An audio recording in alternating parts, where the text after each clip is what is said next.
Fahim specs کے تمام سننے والوں کو السلام علیکم۔ آج کی اس ویڈیو میں ہم آپ لوگوں کو انسان کے اندر کی وہ عادتیں بتائیں گے جس کی وجہ سے انسان کی زندگی آدھی ہو جاتی ہے، یعنی کہ انسان جلدی فوت ہو جاتا ہے۔ ناظرین، آپ لوگوں سے گزارش ہے کہ ویڈیو کو آخر تک ضرور دیکھیں۔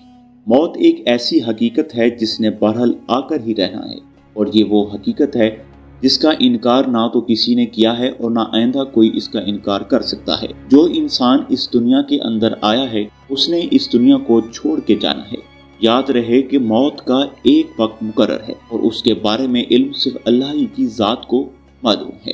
بعض لوگوں کو زندگی زیادہ نصیب ہوتی ہے اور بعض لوگوں کو کم نصیب ہوتی ہے، لیکن اصل جو چیز ہے وہ زندگی میں خیر و برکت ہے۔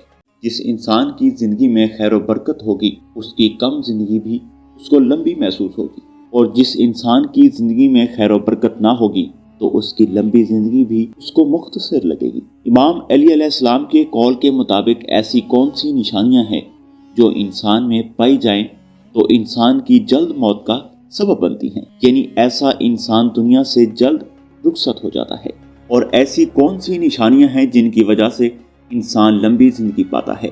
موت کے حوالے سے قرآن مجید میں اللہ تعالیٰ کا ارشاد ہے، ہر نفس کو موت کا مزہ چکھنا ہے۔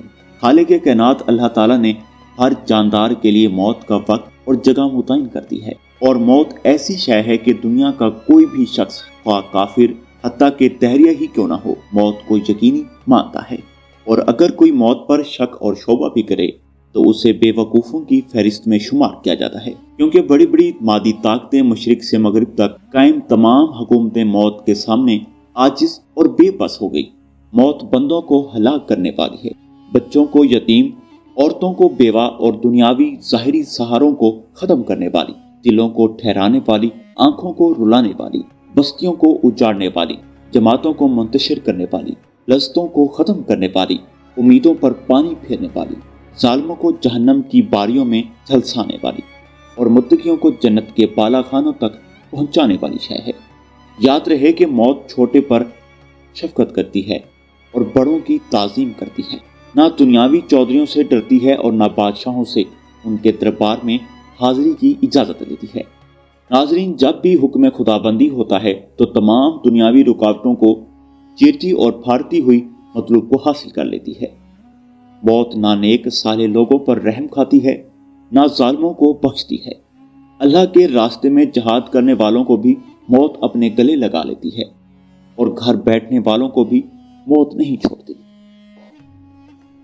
ناظرین، موت بہرحال آ کر ہی رہتی ہے۔ کہتے ہیں کہ ایک شخص حضرت امام علی علیہ السلام کی خدمت میں حاضر ہوا اور سوال کیا کہ کون سے لوگ جلدی مر جاتے ہیں اور وہ کون سے لوگ ہیں جو دیر تک زندہ رہتے ہیں۔ اس پر آپ علیہ السلام نے عرض کیا، وہ لوگ جو اپنی نظروں کو ادھر ادھر پھیرے رہتے ہیں اور دنیاوی خواہشات کے پیچھے لگے رہتے ہیں، وہ پریشانی میں مبتلا ہوتے ہیں، جس کی وجہ سے مختلف بیماریاں ان کو گھیر لیتی ہیں، اور اس طرح وہ جلد اس دنیا سے کوچ کر جاتے ہیں۔ وہ لوگ جو نظروں کو جھکا کر چلتے ہیں، اللہ کی دی ہوئی نعمتوں کا شکر ادا کرتے ہیں اور انسانی خواہشات کے پیچھے نہیں بھاگتے، ان کی زندگی پرسکون ہوتی ہے۔ ایک اور روایت میں آتا ہے کہ حضرت امام علی علیہ السلام کہیں سے گزر رہے تھے کہ ایک شخص اداس بیٹھا ہوا تھا۔ آپ علیہ السلام اس شخص کے پاس گئے اور اس کی پریشانی کی وجہ پوچھی، تو اس شخص نے کہا، میری بچپن سے یہی خواہش تھی کہ میرے پاس 1000 اونٹ ہوتے، لیکن میرے پاس صرف 4 اونٹ ہیں۔ تو امام علی علیہ السلام نے اس سے سوال کیا، جب تمہارے پاس ایک چیز موجود نہ ہو تو تم وہ چیز کسی کو دے سکتے ہو؟ اس نے کہا، اے علی علیہ السلام، میں وہ چیز کیسے دے سکتا ہوں جو کہ میرے پاس موجود ہی نہیں؟ تو اس سے امام علی علیہ السلام نے فرمایا کہ تم یہ کیسے خیال کر سکتے ہو کہ اگر تمہارے پاس 1000 اونٹ ہوں گے تمہیں خوشی اور سکون نصیب ہوگا؟